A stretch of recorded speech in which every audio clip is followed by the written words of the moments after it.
तो ओम नमः शिवाय, श्री शिवाय नमस्तुभ्यम, जय श्री महाकाल। जी हाँ भक्तों, क्या आपके भी घर में कोई ऐसा व्यक्ति है, ठीक है ना, जिसका विवाह नहीं हो पा रहा। आप लोग बहुत ज़्यादा परेशान हैं उसके विवाह को लेके कि आखिरकार हमारे घर का वो जो व्यक्ति है उसका विवाह क्यों नहीं हो पा रहा। आपने बहुत सारी चीज़ कर ली, हर एक चीज़ कर लिया, लेकिन अभी भी उस व्यक्ति का जो विवाह है वो होने का नाम ही नहीं ले रहा। तो आपको परेशान होने की बिल्कुल भी आवश्यकता नहीं है, क्योंकि आज जो मैं आपको उपाय बताने वाला हूँ, अगर आपने उसको ध्यान से सुन के और अच्छे तरीके से कर लिया तो अवश्य रूप से सारी इच्छा मनोकामना जो है ना वो पूरी होनी ही होनी है। अगर आपके घर का कोई भी ऐसा व्यक्ति है जिसका विवाह नहीं हो पा रहा तो बस ये उपाय करिएगा, ठीक है ना।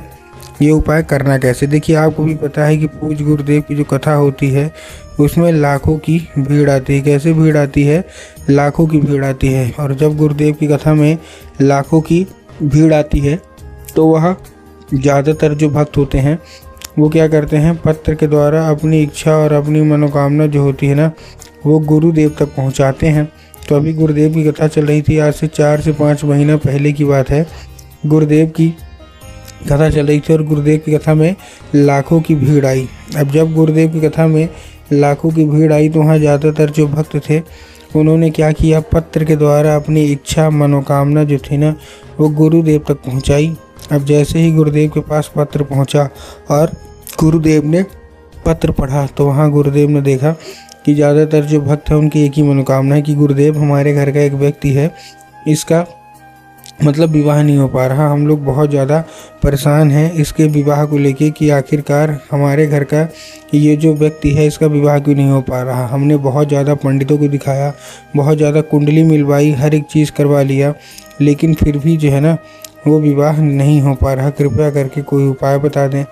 अब जैसे ही गुरुदेव ने ये देखा तभी गुरुदेव ने 2 से 3 उपाय बताए और कहा केवल और केवल ये उपाय कर लेना, तुम्हारे घर का जो कोई भी व्यक्ति सदस्य है ना अवश्य रूप से उसका विवाह होना ही होना है, ठीक है।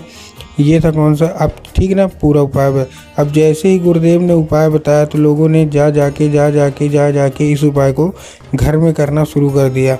अब जैसे ही लोगों ने जा जाके इस उपाय को घर में करना शुरू कर दिया, वही लोग गुरुदेव की कथा में मात्र 1 से 1.5 महीने के बाद वापस आए। अब जब वही लोग गुरुदेव की कथा में वापस आए तो उन्होंने क्या किया, फिर से एक बार गुरुदेव को पत्र लिखा, लेकिन ये वाला जो पत्र था ये गुरुदेव को धन्यवाद के रूप में पत्र था कि गुरुदेव धन्य हो आपका, आपके द्वारा बताया गया उपाय हमने कर लिया है, हमारी इच्छा मनोकामना भी पूरी हो गई है, आपका कोटि कोटि धन्यवाद।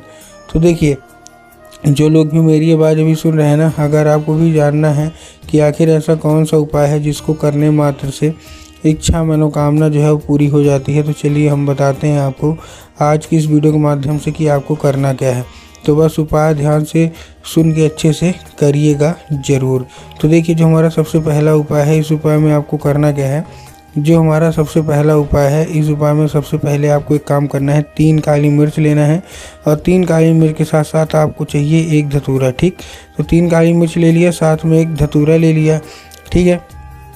अब आपको क्या करना है, आपको केवल और केवल एक काम करना है, उसको बोलिएगा कि दक्षिण दिशा में खड़ा हो जाए और उत्तर की ओर अपना चेहरा कर ले, ठीक है ना। अब देखिए दक्षिण और उत्तर में ना बहुत सारे लोग कंफ्यूज भी होते हैं कि दक्षिण क्या है उत्तर क्या है।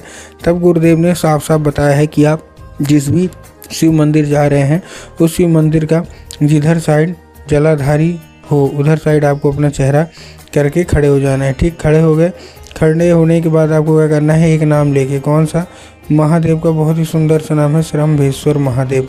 तो बस आपको करना क्या है, श्रम्भेश्वर महादेव का नाम लेके और उन्हीं का स्मरण करके आपको चुपचाप क्या कर देना है, अर्पित कर देना है बस।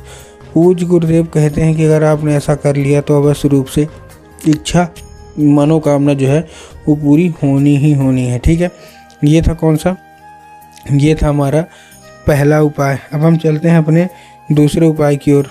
इस उपाय में आपको सिंपल से चाहिए लाल चंदन, ठीक है ना। आपको केवल और केवल चंदन लेना है और लाल चंदन लेने के बाद पहुंच जाना है सीधा सीधा शिव मंदिर। अब जैसे ही आप शिव मंदिर पहुंचेंगे, ठीक, शिव मंदिर पहुंचने के बाद आपका ध्यान जाएगा कि जाएंगे तो बाबा भोलेनाथ के ऊपर अर्पित कर देंगे, जो कि गलत है। आपको बाबा भोलेनाथ के ऊपर अर्पित नहीं करना है। आपको क्या करना है, आपको केवल और केवल जो नंदी होते हैं ना, तो नंदी के एक आगे का पैर होता है, ठीक है ना, तो जो कि उठा होता है, दाहिना जो पैर होगा ना जो कि उठा हुआ होगा, तो आपको नंदी के दाहिने पैर में जो कि उठा हुआ है, अपनी दाहिने हाथ की कोई भी एक उंगली से आपको उसको क्या कर देना है, लगा देना है। लगाने के बाद आपको मतलब बिंदी में चंदन लगाना है। लगाने के बाद उसको औषधि के रूप में मांगिएगा कि नंदी भगवान कृपया करके हमको इसको औषधि के रूप में प्रदान करिए। अब क्या होगा, अब ये औषधि का रूप ले लेगा। अब आपको करना क्या है, केवल और केवल आपको एक काम करना है, 5 मिनट तक आपको खड़े रहना है, फिर वही उंगली फिर से टच करना है, और वही उंगली टच करने के बाद आपको केवल और केवल आपको 5 मिनट तक खड़े रहने के बाद वही उंगली लेके आ जाना है घर। घर आने के बाद जहां आप लोग सोते हैं और जिधर साइड सर करके सोते हैं उधर साइड की जो दीवार होगी उसी दीवार में आपको क्या कर देना है ना, ये लगा देना है।